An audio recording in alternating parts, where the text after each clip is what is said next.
Animal husbandry में animal के गुणसूत्रों के बारे में पढ़ते हैं। देखिए, आपको गुणसूत्रों के बारे में इतना अच्छे तरीके से पढ़ाएंगे कि आप उनको भूल नहीं पाएंगे। सबसे पहले अपन गुणसूत्र लिखते हैं। जैसे सबसे पहले सूअर है, सूअर में गुणसूत्र होते हैं कितने? 38। हम स्टार्टिंग कर रहे हैं, शुरुआत कर रहे हैं। सूअर में कितने हुए? 38। अब बात करते हैं भैंस। भैंस में जो दलदली हैं उनके होते हैं 48 और नदी है उनके कितने होते हैं? 50। हम इसको ऐसे याद कर सकते हैं, जैसे भैंस का दूध कितने रुपए किलो? 50 रुपये किलो। कितने रुपए किलो? 50 रुपये किलो।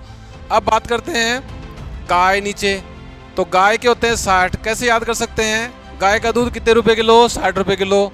गाय का दूध है वो कितने रुपए किलो? 60 रुपये किलो। भैंस का दूध कितने रुपए किलो? 50 रुपये किलो। याद रह जाएगा। उसके बाद में बीच में रह गया भेड़। भेड़ में कितने होते हैं? 54। कैसे याद करेंगे? भेड़ की नस्ल है चोखला, चोखला यानी 54, चोखला यानी 54। याद हो गए।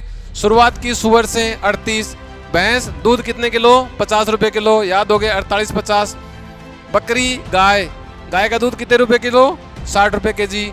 अब बात करते हैं हम थोड़ा, देखो आगे। जैसे गधा है, इसकी हम शुरुआत करते हैं कि ये सबसे छोटा, तो छोटे की शुरुआत करी 62 से। उसके बाद में खच्चर उससे बड़ा, शुरुआत करी 63। घोड़ा उससे बड़ा, तो लिख दिया 64। ऊंट सबसे बड़ा, लिख दिया 74।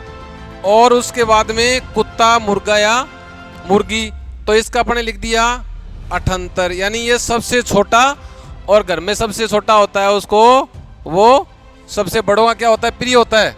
इसलिए सबसे छोटा कुत्ता या मुर्गा, तो इसकी होगी 78। आराम से याद होगी। कैसे? शुरुआत सूअर से 38, भैंस का दूध 50 रुपये केजी, याद होगी। भेड़ चोखला यानी 54। गाय और बकरी दूध कितना? 60 रुपये केजी यानी 60। अब इधर से सबसे छोटा गधा 62, उससे थोड़ा बड़ा खच्चर 63, उससे बड़ा घोड़ा 64, और ऊंट सबसे बड़ा 74। और कुत्ता और मुर्गा सबसे छोटा, तो घर में सबसे छोटा होता है वो बड़ों के सबसे प्रिय, इसलिए कितना हो गया? 78। कभी भूल नहीं पाएंगे। और इसी तरीके से पढ़ें, बिल्कुल जुड़े रहें, आराम से आपको याद रह जाएंगे। थैंक यू, धन्यवाद।